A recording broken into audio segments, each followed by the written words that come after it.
எல்லோருக்கும் வணக்கம். நான் உங்கள் பிரணவ். திஸ் இஸ் எஃப்டி சினிமாக்காரன். இன்றைக்கி எந்த படத்தோட ரிவ்யூ பார்க்க போகிறோன்னா, தக் லைஃப். இந்த படத்தோட ரிவ்யூ தான் நம்ம இந்த வீடியோவில் பார்க்க போகிறோம். படம் வந்து பார்த்திங்கன்னா சூப்பராகவே இருக்குது. ஏன் நான் சொல்கிறேன்னா, நாயகனுக்கு அப்புறம் மணிரத்னம், கமல் சார் இவங்க 2 பேர் சேர்ந்து 38 வருஷம் கழித்து இப்போ ஒரு படம் பண்ணியிருக்காங்க, தக் லைஃப். இந்த படத்தோட பாசிட்டிவ் என்னன்னு பார்த்தீங்கன்னா, சினிமோட்டோகிராஃபி நல்லாவே இருக்குது. அதே மாதிரி படத்தில் பிஜிஎம்ஸ் எல்லாமே சூப்பராகவே இருக்குது. ஏ ரகுமான் மியூசிக் வந்து பார்த்திங்கன்னா அந்த படத்துக்கு ஒரு பெரிய ஒரு ஸ்ட்ராங்கான ஒரு மூமெண்ட்டாகவும் இருக்குது இந்த படத்தில். அதே மாதிரி இந்த படத்தோட ஒவ்வொரு ஷார்ட்ஸும் வந்து பார்த்திங்கன்னா நல்லாவே பண்ணியிருக்காங்க. ஏன்னா மணிரத்னம் சார் படத்தில் வந்து பார்த்திங்கன்னா எல்லாமே ஒரு அந்த சில ஷார்ட்ஸ்லாம் வந்து பார்த்திங்கன்னா ஐகான் ஷார்ட்ஸாக இருக்கும். ஆனால் இந்த படத்தில் அவங்க நல்லாவே பண்ணியிருக்காங்க. சினிமோட்டோகிராஃபி வந்து பார்க்கவே ரொம்ப கிராண்டாகவும் இருக்கும், சூப்பராகவும் இருக்குது. இப்போ அந்த லைட்டிங் மோட கொண்டு எல்லாமே சூப்பராகவே நல்லா பண்ணியிருக்காங்க.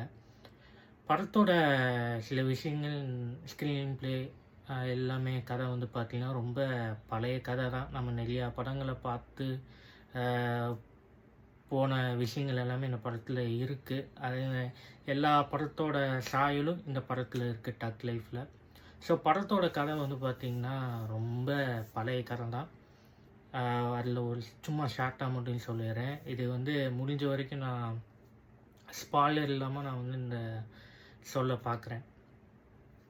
படத்தோட கதை வந்து பார்த்திங்கன்னா ஒரு 1994 ஒரு டெல்லியில் நடக்கிற மாதிரி இந்த கதை காமிக்கிறாங்க. அப்போ வந்து கமல் வந்து பார்த்திங்கன்னா ஒரு பெரிய கேங்ஸ்டர், அந்த ஊரில் பெரிய ஒரு கேங்ஸ்டர். அவர் வந்து அங்கே போலீஸ் ஃபோர்ஸ் எல்லாம் இறக்கி இவரை கொலை பண்ண பார்க்குறாங்க, கமல் சாரை. ஸோ இந்த இடத்துல வந்து கமலுக்கு வேண்டிய ஒரு பையன், பொண்ணு, அப்புறம் அவரோட சும்மா இந்த பக்கத்து வீட்டுக்காரங்க ஃப்ரெண்டால் இருப்பாங்களே அவங்களோட இவர் ரொம்ப க்ளோஸாக இருக்கிற மாதிரி காமிக்கிறாங்க. அப்படி போலீஸ் ஃபோர்ஸ்லாம் இறங்கி இவரை கொலை பண்ண வரும்போது கமலை காப்பாற்றுறதுக்காக இவர் வந்து இவர் சுட்டுருவாங்க. அந்த கமலை காப்பாற்றுறதுக்காக இவர் வந்து குண்டு வாங்கிடுவாப்புல, நெஞ்சில் வாங்கி செத்து போயிடுவாப்புல. அந்த செத்து போன தட்டு எடுத்து வளர்த்திக்கிறாப்புல. வளர்த்தும் போது அவர் என்னென்ன விஷயம் பண்ணுறாங்க, கமல் மாதிரியே நானும் கேங்ஸ்டர் ஆகுன்னு சொல்லி அவர் ஒரு சில விஷயங்கள் பண்ணுறாப்புல. அதுவும் நல்லா தான் இருந்துச்சு. இந்த படத்தோட மெயினான பாயிண்ட் என்னன்னு பார்த்தீங்கன்னா கமல் சார் தான். ஏன்னா கமல் சார் வந்து அவரோட படங்கள் எப்போவுமே சூப்பராக தான் இருக்கும். அந்த விதத்தில் வந்து பார்த்திங்கன்னா அவர் எல்லா விஷயங்களும் சும்மா கேஷுவலாக பண்ணிட்டு போயிடுறாப்புல. ஸோ படம் வந்து பார்த்திங்கன்னா ரொம்பவே நல்லாயிருக்கு. கமல் சார் இந்த படத்தில் அந்த கேரக்டராகவே வாழ்ந்துருக்கா. இப்போது நாயகனில் நம்ம எப்படி கமல் சாரை உயர்ந்து பார்த்தோமோ அதே மாதிரி இந்த படத்துலையும் ரொம்பவே நல்லா பண்ணியிருக்காப்புல. சில சீன்ஸ்லாம் வந்து பார்த்திங்கன்னா ரொம்ப ரேராக இருக்கும். அது எப்படி சொல்லணும்னா ரொம்ப இரிட்டேட்டிங்கான சீன்ஸாக எல்லாமே இருக்கும். ஆனால் அவளுக்கும் வெளியில் தெரியாது. ஆனால் கொஞ்சம் ரசிக்கிற மாதிரி இருக்கும். மற்றபடி எவ்வளோ மோசமாக பண்ணிட்டாங்க அப்படின்னு சொல்ல முடியாது. எல்லாமே சூப்பராகவே பண்ணியிருக்காங்க. அடுத்த பாசிட்டிவான என்ன விஷயம்னு பார்த்தீங்கன்னா, எஸ்டிஆர் அவருக்கு 2 வருஷம் எந்த படமும் கிடையாது. இப்போ தான் இந்த படம் மூலிமா அவர் கம்பேக் கொடுத்துருக்கா அப்படின்னு சொல்லலாம். ரொம்பவே நல்லா பண்ணியிருக்காப்புல. கமல் சாரும் இவரோட ஈக்குவலுக்கு நடிச்சிருக்காப்புல. இவரும் கமல் சாரோட ஈக்குவலுக்கும் நல்லாவே நடிச்சிருக்காப்புல. சூப்பராகவே இருக்குது.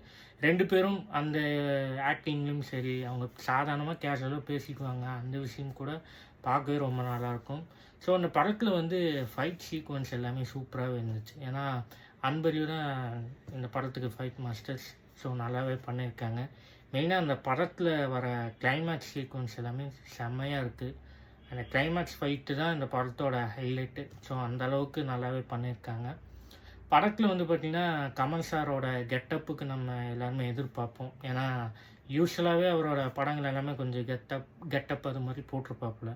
தசாவதாரம் படத்துலேயும் அதே மாதிரி கெட்டப் எல்லாமே பண்ணியிருப்பாப்புல. இந்த படத்துலேயும் 2 கெட்டப் பண்ணியிருக்காப்புல. சூப்பராகவே இருக்குது. யங்கர் வெர்ஷன் கமலஹாசன், அந்த 1994 இருக்கிற கமலஹாசன் காமிப்பாங்க. அது எனக்கு பர்சனலாகவே ரொம்ப பிடிச்சிருந்துச்சு. ஸோ நான் இதை ஸ்பாய்லர் பண்ண விரும்பலை. நீங்கள் படம் பார்த்து தெரிஞ்சுக்கோங்க. ரொம்பவே சூப்பராக இருந்தாப்புல. பார்க்கவே அப்பா இந்த வயசுலேயும் மனுஷன் இப்படி இருக்காப்புல அப்படின்னு சொல்கிற அளவுக்கு நல்லாவே அதை யங்கராக நல்லாவே இருந்தாப்புல கமல் சார். ஸோ கமல் சாரோட படங்கள் அவர் எடுத்துக்கிற அந்த ஸ்கிரிப்டு, அதுக்கப்புறம் ஒரு அந்த நடிப்பு மூலிமா நம்மளை சில விஷயங்கள் கவர்றது எல்லாமே சூப்பராகவே இருந்துச்சு. ஸோ நாயகன் படத்தோட ரெஃபரன்ஸ் இருக்குமா அப்படின்னு கேட்டிங்கன்னா ஒரு இடத்துல அங்கங்கே இருக்கும். அதெல்லாம் ரொம்ப நாயக ரெஃபரன்ஸில் இருக்காது. ஒரு ரெஃபரன்ஸ் மட்டும் வந்து எல்லாமே நல்லா பண்ணியிருப்பாங்க. இந்த படத்தில் நல்லாவே எல்லாருமே நடிச்சிருக்காங்க. த்ரிஷாவும் நல்லா பண்ணியிருக்காங்க. ஸோ அவங்களுக்கு சீன்ஸ் கம்மியாக இருந்தாலும் அவங்க கொடுத்த கேரக்டருக்கு நல்லாவே பண்ணியிருக்காங்க.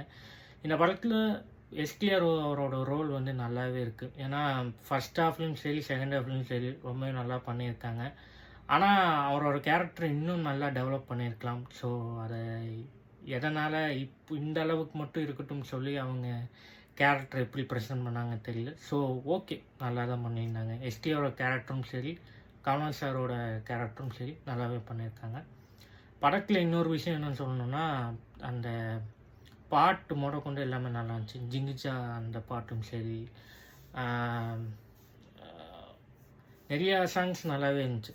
அந்த விண்வெளி நாயக சாங் வந்து நல்லாவே பண்ணியிருந்தாங்க. ஸோ மொத்தத்தில் படம் வந்து பார்த்திங்கன்னா ரொம்பவே நல்லா இருக்குது.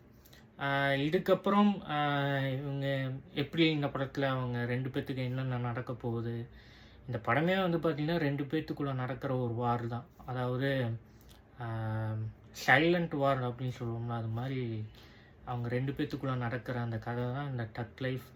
கதை வந்து பழசாக இருந்தாலும் இவங்க எடுத்துக்கிட்ட அந்த ஸ்க்ரீன் ப்ளே நல்லாவே பண்ணியிருக்காங்க. ஸோ இந்த படம் பார்க்கும்போது எனக்கு பர்சனலாக தோணும் ஒரு விஷயம் வந்து பார்த்திங்கன்னா, இது சத்தியமாக மணிரத்னம் படமா அப்படிங்கிற எனக்கு ஒரு கொஷின் இருந்துக்கிட்டே இருந்துச்சு. ஆனால் அவர் இந்த அளவுக்கு ஒரு டிஃப்ரெண்ட்டாக ட்ரைவ் பண்ணியிருக்காப்புல ஓகே. ஆனால் எல்லாத்தையும் சாட்டிஸ்ஃபைட் பண்ணுற மாதிரி அவர் இந்த கதையை அவங்க இது பண்ணலை. ஸோ இன்னும் நல்லா பண்ணியிருந்தாங்கன்னா இந்த படத்துக்கு ஒரு நல்ல ஹைப்பு இருந்திருக்கலாம். ஸோ இந்த படம் வந்து பார்த்திங்கன்னா பர்சனலாக எனக்கு ரொம்ப எக்ஸ்பெக்டேஷனில் தான் இருந்தேன். ஸோ ஒரு மணிரத்னம் சார் கமல் சார் சேர்ந்து 38 வருஷமாக கழித்து இப்போ ஒரு படத்தில் ஜாயின் பண்ணுறாங்க. ஸோ நல்லா பண்ணுவாங்க. நாயகன் மாதிரி ஒரு படம், அது ஒரு ரெஃபரன்ஸ்லாம் இருக்கும் அப்படின்னு நான் நினச்சி போய் பார்த்தேன். ஆனால் எதிர்பார்த்த அளவுக்கு இல்லை, ஓகே தான். ஸோ நல்லாவே பண்ணியிருக்காங்க. ஸோ படம் எல்லாமே சூப்பராகவே நல்லாயிருக்கு. இந்த படத்தில் பிஜிஎம்ஸ் நம்ம தலைவர் ஏஆர் ரஹ்மான் நல்லாவே பண்ணியிருக்காப்புல. அவரோட பிஜிஎம்ஸ் தான் இந்த படத்துக்கான ஒரு சப்போர்ட்டிங்கான விஷயமா இருக்குது. ஸோ நல்லாவே இருக்குது. பிஜிஎம்ஸ் எல்லாமே சூப்பராக இருக்குது. அவ்வளோதான் இந்த படத்தோட ரிவ்யூ. நீங்கள் இந்த படத்தை பார்த்துட்டிங்கன்னா கீழே கமெண்ட் பாக்ஸில் கமெண்ட் பண்ணுங்கள். இல்லை இனிமேலாக பார்க்க போகிறீங்கன்னா அதே கீழே கமெண்ட் பாக்ஸில் கமெண்ட் பண்ணுங்கள். So that's all this Thug Life review. இன்றைக்கான வீடியோ இவ்வளோ தான். நான் அடுத்த வீடியோவில் வந்து உங்களை நான் சந்திக்கிறேன். ஸோ இப்போ ஏன் ரிவ்யூ பண்ணுறேன்னு கேட்டிங்கன்னா, அப்போ நிறையா டைம் இல்லை. ஸோ இப்போ நான் வந்து காலேஜில் நான் போயிட்டு இருந்தேன், கொஞ்சம் வேலைக்கு அந்த மாதிரிலாம் போயிட்டு இருக்கேன். ஸோ அந்த நேரத்தில் தான் நான் அந்த வீடியோஸ் எல்லாமே நான் பண்ண ஆரம்பித்தேன். ஷார்ட்ஸ் வீடியோஸு அது மாதிரிலாம் என்னால் போட முடிஞ்சிச்சு. பட் ரிவ்யூ என்னால் அப்பப்போ வந்த படங்களுக்குலாம் என்னால் பண்ண முடியல. ஸோ டக் லைஃபுக்கு இப்போ கொஞ்சம் டைம் இருந்தனால நான் வந்து இந்த ரிவ்யூ வீடியோ பண்ணியிருக்கேன். ஸோ இந்த வீடியோ உங்களுக்கு பிடிச்சிருக்குன்னு நான் அதிகமாக நம்புகிறேன். So thank you, be safe, and once again this is FT சினிமாக்காரன். நான் உங்கள் பிரணவ். தேங்க்யூ.